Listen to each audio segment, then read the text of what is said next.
Hey, what's up, NFT Gospel? I'm your host, Logan the Dude, and today we are heading to the sanctuary at the Lotus Temple. So, yeah, without any further ado. Thou art my guide and my refuge. I will no longer be sorrowful and grieved. I'll be a happy and joyful being.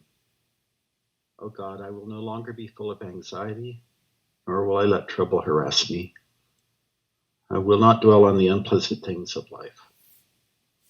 O God, thou art more friend to me than I am to myself. I dedicate myself to thee, O Lord. Welcome, Logan. Hello, Autumn Flower. Welcome. Hello, everyone. That's beautiful. This temple is a simplified replica of the Bahai Temple that's in New Delhi in India. It's 9-sided like all the Bahai temples, and it's open to the public. Anybody can come and be in this space and meditate or pray or think, say prayers with other people, chant, or whatever feels appropriate. I put it right in the heart, in the center of the conference center, so there'd be a kind of a heart of peace and harmony in the middle of a place where people may be working with ideas and social justice and various types of conferences. Logan, great to see you here with us. Great. I'll start with this one because I don't know thou that when the Son of Man, Jesus, yielded up his breath to God, the whole creation wept with a great weeping. By sacrificing himself, however, a fresh capacity was infused into all created things. Its evidences, as witnessed in all the peoples of the earth, are now manifested before thee. The deepest wisdom which the sages have uttered, the profoundest learning which any mind hath unfolded, the arts which the ablest hands have produced, the influence exerted by the most potent of rulers, are but manifestations of the quickening power released by his transcendent, this all-pervasive and resplendent spirit. These prayers that we've said so far tonight are from the Bahai faith. It's not exclusively Bahai here, but was not expecting to be in a spiritual room tonight. I'm super grateful for that's this. cool, huh? The Bahai faith is a relatively young religion. It was founded by a prophet or a manifestation of God in the 1800s. And he taught and revealed prayers and guidance for humanity for like 40 years. Oh, wow. And his teachings are the core of the Baha'i faith beliefs. But he affirmed the religions of all the religions of the past as being from the same source. So his mission is mostly about teaching us about the oneness of mankind, the unity. This is very important. I actively practice A Course in Miracles, if you've ever heard of that. Oh, I do know about that, yes. That's cool. Very cool. Yes. This is the same saying, that there's a collective consciousness, and it's important to recognize that and see yourself and everyone around you. Everything is you. And yes. Yeah. Forgiveness is probably one of the most powerful lessons of this world. It's not necessarily forgetting, but it's forgiving, and forgiving so you can move on in your life. That's the core of it, I guess. It's just a big forgiveness lesson, Mm-hmm. That's very I'd interesting. say the Baha'i faith. I was just saying that similar to what the first writing that I shared, though we spoke of Jesus Christ in that writing, that was actually from Baha'u'llah's words, Baha'u'llah being the manifestation for this particular revelation of God's. Each revelation of God comes with a teacher, and Baha'u'llah just being one of the many revelations of God. Right. Jesus Yep. representing one, Buddha representing one, Krishna representing one, Zoroaster representing another part of this one continuous teaching from this creator who we all turn to. O thou kind Lord, this gathering is turning to thee. These hearts are radiant with thy love. These minds and spirits are exhilarated by the message of thy glad tidings. O God, let this American democracy become glorious in spiritual degrees, even as it has aspired to material degrees, and render this just government victorious. Confirm this reverent nation to uprise the standard of the oneness of humanity, to promulgate the most great peace, to become thereby most glorious and praiseworthy among all the nations of the world. O God, this American nation is worthy of thy favors and deserving of thy mercy. Make it precious and near to thee through the bounty and thy bestowals. Create in me a pure heart, O my God, and renew a tranquil conscience within me, O my hope. Through the spirit of power, confirm thou me in thy cause, O my best beloved. And by the light of thy glory, reveal unto me thy path, O thou the goal of my desire. Through the power of thy transcendent might, lift me up into the heaven of thy holiness, O source of my being. And by the breezes of thine eternity, gladden me, O thou who art my God. Let thine everlasting melodies breathe tranquility on me, O my companion. And let the riches of thine ancient countenance deliver me from all except thee, O my master. And let the tidings of the revelation of thine incorruptible essence bring me joy, O thou who art the most manifest of the manifest, and the most hidden of the hidden. The reality of man is his thought, not his material body. The thought force and the animal force are partners. Although man is part of animal creation, he possesses a power of thought superior to all other created beings. If a man's thought is aspiring toward heavenly subjects, then does he become saintly. If, on the other hand, his thought does not soar, but is directed downward to the center itself upon the things of the world, he grows more and more material until he arrives at a state little better than that of a mere animal. O thou forgiving God, these servants are turning to thy kingdom and seeking thy grace and bounty. O God, make their hearts good and pure, in order that they may become worthy of thy love. Purify and sanctify the spirits, that the light of the Sun of Reality may shine upon them. Just offer one more prayer for protection. Lauded be thy name, O Lord my God.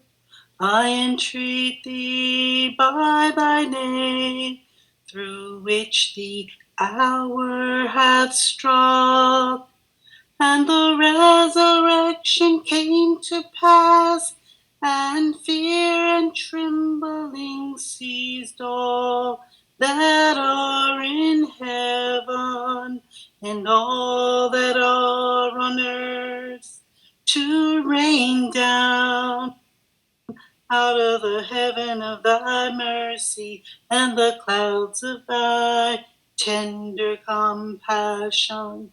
What will gladden the hearts of thy servants who have turned towards thee and helped thy cause? Keep safe thy servants and thy handmaidens, O my Lord, from the darts of the idle fancies and vain imaginings, and give them from the hand of thy grace a draught of the soul flowing waters of thy knowledge. Thou truly art the Almighty, the most exalted, the ever forgiving, the most generous. God grant that the light of unity may envelop the whole earth, and that the seal, the kingdom is God's, may be stamped upon the brow of all its peoples. Thank you, Jackie. Yo, so I'm new here, so I don't know what the hell's going on. We do a lot of different things here in Decentraland, but on Thursday evenings we hold kind of open devotionals and prayers here in this temple. Oh, okay. Thank There's many other things that go on in Decentraland in time and in space. We're in a conference center here, kind of in the center of it, but there's also an amusement park and cyberpunk district and some shopping districts and things. It's a big place. So yeah, where's everyone tuning in from? Autumn Flower? Yes, I'm in the United States, in Louisiana. I'm in California. You know, it's funny. Spirit has a weird way of interconnecting people, don't you think? Yes. Yeah. I mean, it's truly a miracle that we're here. The YouTube channel name is NFT Gospel, and it's mainly about intellectual people speaking about their lives and their struggles to teach. My mission is to teach. That's just kind of why I do it. I do it for my own self-satisfaction and for a spiritual teaching for myself too. You know, I am the student, you know, as much as I step into a teacher role, you know, I'm very so much the student. You know, I just started this. This is a pure passion project, and it's really funny that you guys are popping up right here at the beginning of my long road and journey to interview as many people as I can in this space. To say that people are too much judging each other instead of, like you said, forgiving. Yes. And I appreciate that you are a teacher, because I consider myself a teacher also, but I am trying my best to learn and to teach what I've learned so far about this journey to what I believe is God and what the Creator God wants for us and has been teaching us since the beginning of man's learning. The Bahai teachings, actually I'd like to read this. I can't say it better than if I can just read it. Yeah. Okay. Okay, so regarding the question of self has reality two meanings, is used in two senses. In the Baha'i writings, one is self, the identity of the individual created by God. This is the self mentioned in such passages as he hath known God, who hath known himself, etc. The other self is the ego, the dark, the animalistic heritage each one of us has, the lower nature that can develop into a monster, a selfishness, brutality, lust, and so on. It is this self we must struggle against, or this side of our nature, in order to strengthen and free the spirit within us and help it to attain perfection. Yeah. That's awesome. Yeah, that's strict. That was from a letter that was written December the 10th, 1947, by the great grandson of the Manifestation, Baha'u'llah, and his name, the great grandson's name, is Shoghi Effendi, and that was a letter he wrote. It was a part of a letter. I knew I wanted to have a spiritual space here in the conference center, so wow. And what you said that it was based off of a real temple, correct? Yeah, look up Bahai, Baha Temple, India. You'll see pictures of it. It's a real temple. That's a real place. It looks What? heavenly, right? But it's a real Wow. place. That is so Uh, cool. there's a Bahai Temple on each continent, Oh wow, and there's some other really? ones being. The American one, the North American one, is in just north of Chicago in Wilmette, Illinois. Really? It's the oldest of the existing Baha'i temples. There was Wow. an older one built in Asia, but it was taken away from the Baha'is by the Soviets and turned into, at times, a stable for animals, at times a museum, and finally God took it back with a big earthquake. Oh So you wow. can't have that temple anymore. It's kind of so the one in Chicago is now the oldest of the Baha'i temples. Wow. But there's Yeah. now about a dozen of them around the world, Yeah, the and they're all different. They're all nine-sided. They all have nine entrances, representing that you can approach God from any path. And wow. they all have a dome, and unlike this temple, they all have a symbol of the greatest name of God up in the top of the dome that you can see when you look up. Wow. That I didn't want to make this temple too intensively Baha'i. I wanted it to feel very open to anybody.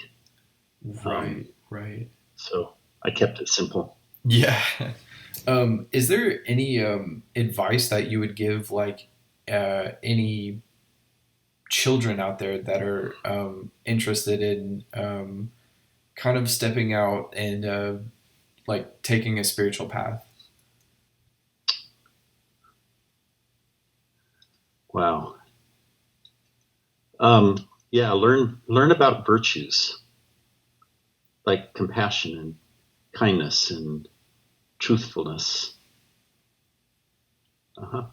And try to exemplify those things in life. Yeah, That's a pretty solid foundation. that's powerful. That's a mission of mine is to ask questions like these to very powerful questions that that I do my job, as much as of entertainment these videos are, and they're just a silly game. I try to really leave a very important message, as simple as it might be, in every episode. And that was it. Thank you. You're welcome.